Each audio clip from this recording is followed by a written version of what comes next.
اٹھیں بھی وہاں تمہارے لیے، سبحان اللہ، زمین و زمان تمہارے لیے، مکین و مکان تمہارے لیے، سبحان اللہ، چنین و چنا تمہارے لیے، بنے دو جہاں تمہارے لیے۔ سبحان اللہ، سبحان اللہ۔ نہایت ہی واجب الاحترام معزز سامعین کرام، بزرگوں، دوستوں، نوجوان ساتھیوں، عزیز بچوں، آج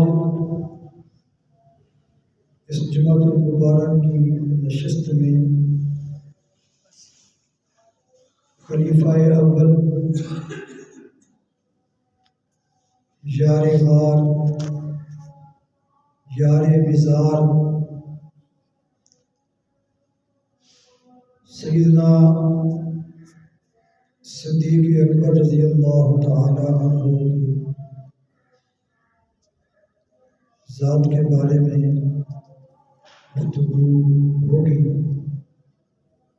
دعا ہے رب کائنات مجھے صحیح اور حق بیان کرنے کی توفیق عطا فرمائے۔ آمین۔ ہم تمام مسلمانوں کو حق سن کر، حق کو قبول کر، اس پر عمل کرنے کی توفیق عطا فرمائے۔ آمین، آمین ثم آمین۔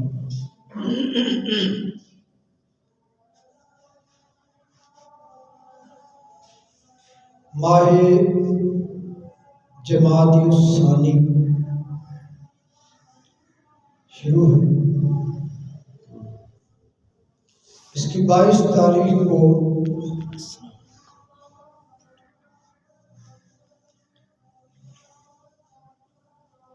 حضرت سیدنا ابو بکر صدیق رضی اللہ تعالی عنہ کا یوم وصال ہے۔ اللہ،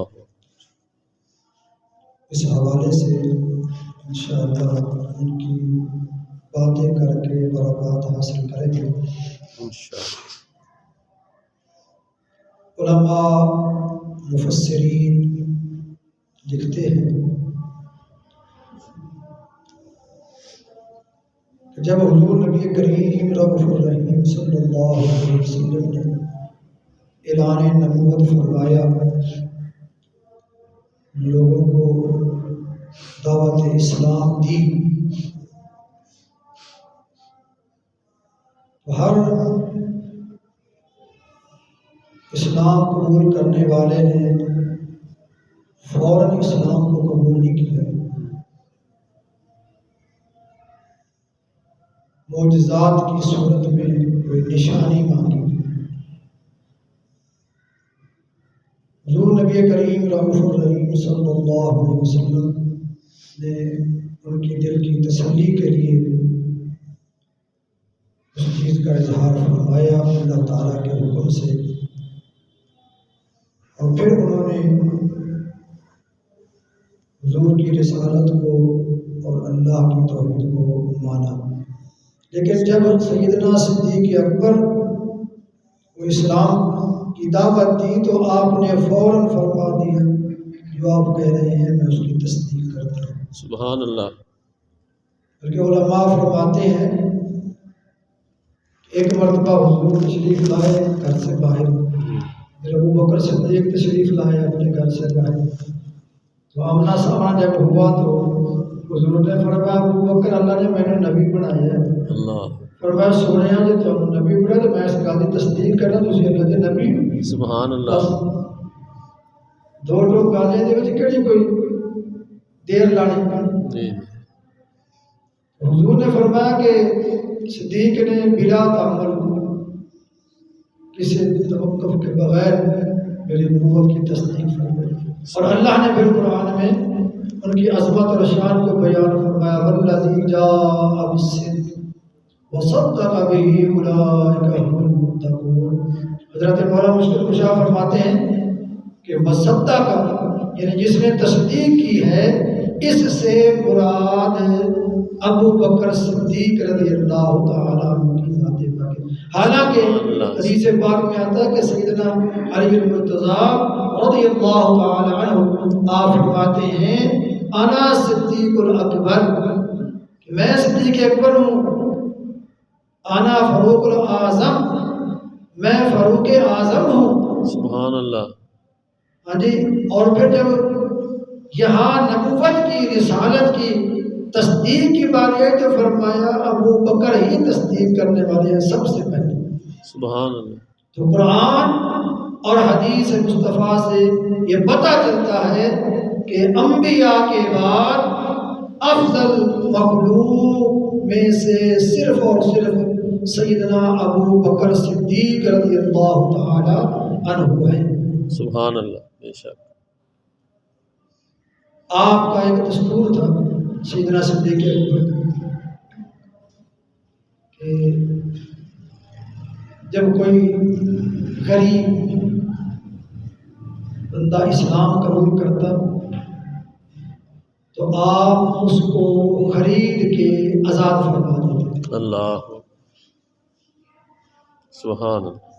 آپ کے والد محترم ابو قحافہ، آپ نے فرمایا ابو بکر تو ضعیف کمزور لوگوں کو خریدتا ہے اور آزاد کرتا ہے، کیا ہی اچھا ہوتا کہ تو کافی لوگوں کو خریدا کر، یہ جو مضبوط ہو، نوجوان ہو، اور کسی وقت تمہیں کوئی مشکل آ جائے تو تمہاری معاونت کر سکے، تیرے ساتھ لڑ سکے، دفاع کر سکے۔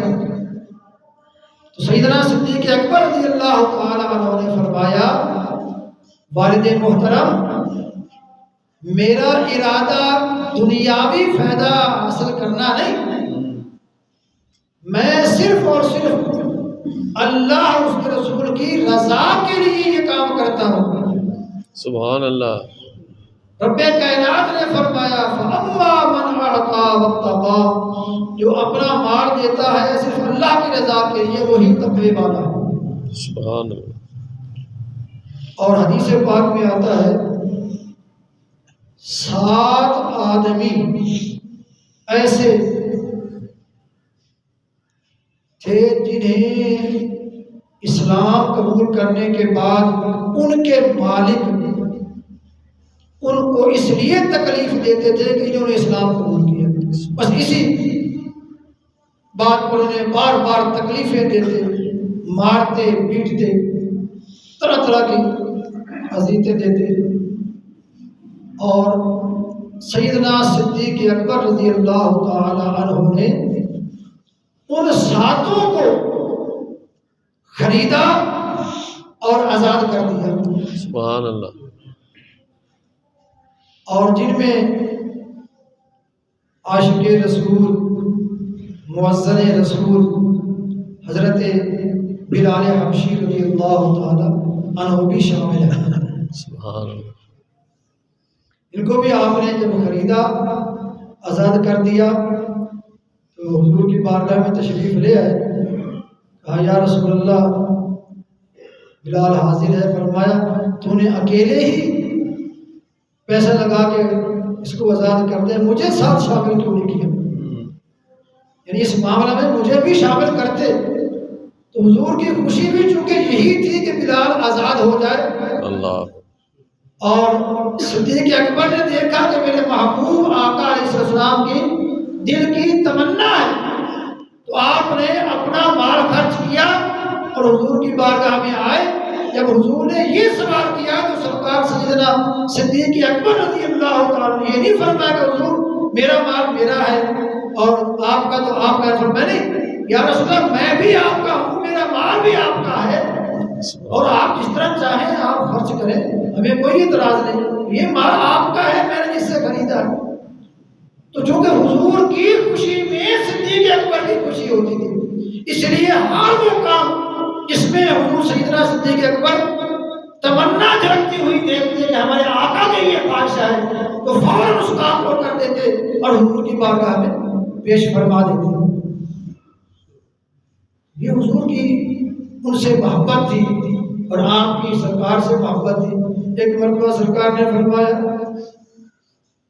ابو بکر یہ انگوٹھی لے جاؤ اور اس کے اوپر لا الہ الا اللہ لکھوا کے لاؤ، یعنی کلمہ پاک کا پہلا جو ہے لا الہ الا اللہ وہ لکھواؤ۔ آپ انگوٹھی لے کر نقاش کے پاس گئے، اس کو فرمایا اس کے اوپر لکھو لا الہ الا اللہ محمد رسول اللہ۔ سبحان اللہ۔ نام کے ساتھ نقاش نے لکھ دیا، لکھنے کے بعد کاغذ میں لپیٹی اور صدیق اکبر کو پکڑا دی، لے آئے سرکار کی بارگاہ میں پیش کی، اور حضور نے جب کھول کے دیکھا تو انگوٹھی پر لکھا ہوا ہے لا الہ الا اللہ محمد رسول اللہ صدیق، ان کا نام لکھا۔ حضور نے فرمایا میں نے تجھے ایک جملہ کہا تھا لکھوانے کا، یہ جو جملوں کا اضافہ کیوں کروایا، یہ محمد رسول اللہ کیوں لکھوایا جب میں نے کہا ہی نہیں؟ تو حق میں یہی بنتا تھا، جو آرڈر اوپر سے ہے اسی کے مطابق کام کیا جائے، اپنی مرضی اس میں شامل کر دینی تو یہ خلاف ورزی ہے نا، اصول کی بھی اور آئین و قانون کی بھی خلاف ورزی ہے۔ تمہارا بڑا افسر ہے، تمہارا آقا ہے، تمہارا پیر ہے، مرشد ہے، شیخ ہے، وہ جو تمہیں جتنا کہنا ہے اتنا کام کرو، آپ نے اضافہ کر دیا، یہ کیا وجہ؟ کہنے لگے یا رسول اللہ میری محبت نے یہ گوارا نہیں کیا بھی اللہ کا نام ہو اور آپ کا نام ہو، آپ کے نام اللہ کے نام کے ساتھ، بس محبت کی بنا میں نے کہا اس کو کہ محمد رسول اللہ بھی لکھ دیں۔ سبحان اللہ۔ کہا چلو یہ تو ہو گئی محبت، چلو اللہ رسول کا نام لکھا گیا، یہ تیرا نام کیوں لکھا ہوا ہے؟ پر میں اس کا تو مجھے پتہ ہے، اللہ یہ میں نے نہیں لکھوایا۔ اللہ تعالیٰ نے جبریل امین کو بھیجا اور بجاؤ میرے محبوب کو کہے کہ آپ کا نام صدیق نے لکھوایا ہے اور صدیق کا نام میں نے لکھوایا ہے۔ سبحان اللہ۔ اس کی محبت نے یہ گوارا نہیں کیا کہ آپ کا نام میرے نام سے جدا ہو جائے، اور میں نے یہ گوارا نہ کیا کہ اس کا نام آپ کے نام سے جدا ہو۔ سبحان اللہ۔ تو یہ محبت ہے صدیق اکبر کی بالغانہ حضور سے، ہر کام جو ہے اس میں حضور سیدنا صدیق اکبر پہل کر دیتے تھے۔ صدیق کہ اکبر رضی اللہ تعالی عنہ تمام صحابہ میں افضل اور اعلیٰ ہے، بلا فصل ہے، درمیان میں کوئی فصل نہیں۔ تو ہر معاملے میں سیدنا صدیق اکبر رضی اللہ تعالیٰ نے یہی کوشش کی ہے کہ بس میرے آقا سے محبت جو ہے وہی سامنے ہونی چاہیے۔ سبحان اللہ۔ ایک دفعہ تشریف فرما دے سیدنا علی المرتضیٰ رضی اللہ تعالیٰ محفل میں تشریف لائے، جگہ نہیں تھی، جگہ ساری پرت کی اتنی جگہ، آپ کھڑے ہو گئے پیچھے، سیدنا صدیق اکبر نظر اٹھا کے دیکھا کہیں بھی جگہ نہیں ہے جہاں علی المرتضیٰ بیٹھے، تو آپ کھڑے ہو گئے، ان کے ساتھ بیٹھے تھے، فرمایا علی آئیے تشریف لائیے میری جگہ پہ، آپ یہاں آ کے بیٹھ گئے۔ حضرت علی المرتضیٰ تشریف لائے اور آ کے حضور کے پاس بیٹھ گئے، تشریف فرما ہوئے، تو حضور نے پتہ کیا فرمایا؟ سبحان اللہ۔ فرمایا عزت والے عزت والوں کی عزت کرتے ہیں۔ سبحان اللہ۔ یعنی صدیق اکبر کو وہ مقام عطا فرمایا، فرمایا یہ عزت والا ہے جس نے عزت والے کی عزت کی ہے۔ تو پھر پتہ چل گیا کہ حضور کی نظر میں ابو بکر صدیق عزت والے ہیں، مرتبے والے ہیں، مقام والے ہیں۔ ایسے نہیں حضور کے غلام سے ساری دنیا محبت کرتی ہے، یہ سارے صحابہ حضور کے اس یار سے محبت کرتے تھے۔ پتا تھا کہ اللہ بھی یہی کہتا ہے کہ یہ میرے محبوب سے محبت کرتا ہے، تم ان سے محبت کرو، اور حضور کی چاہت بھی یہی ہے کہ ان سے پیار کیا جائے، ان سے محبت کی جائے۔ اس لیے اللہ پاک نے قرآن مجید میں جا بجا مقام پر ارشاد فرمایا کہ جو کام صدیق اکبر کا ہے اس کا اور معیار ہے اور جو کسی اور کا کام ہے اس کا کوئی اور معیار ہے۔ تو حضرت سیدنا صدیق اکبر نے جب ان 7 بندوں کو آزاد کیا تو لوگوں نے چیک گوئی شروع کر دی کہ یار ان کا کوئی پرانا حساب ہوگا نا، اس لیے یہ کام کرتے ہیں، یا کوئی ان کے باپ دادے کا کوئی احسان ہوگا صدیق اکبر کے، اس لیے انہوں نے چھڑوایا ہے۔ تو اللہ پاک نے فرمایا نہیں، بالا سوف یعطیک ربک فترضی، فرمایا ان کو تو صرف اللہ کی رضا چاہیے، جس طرح حضور کے بارے میں اللہ تعالیٰ نے فرمایا کہ محبوب الکریم ہم آپ کو راضی کریں گے، تو صدیق اکبر رضی اللہ تعالیٰ عنہ کے بارے میں بھی فرمایا انہوں نے صرف اللہ کی رضا کے لیے کام کیا ہے، ان کے دل کے اندر بھی کسی قسم کا دنیاوی فائدہ نہیں ہے، صرف اور صرف حضور کی محبت میں یہ کام کرتے ہیں۔ بہرحال حضرت سیدنا صدیق اکبر رضی اللہ تعالیٰ عنہ کی شان کو بڑا ہے، اللہ تعالیٰ ہمیں سمجھنے کی توفیق عطا فرمائے۔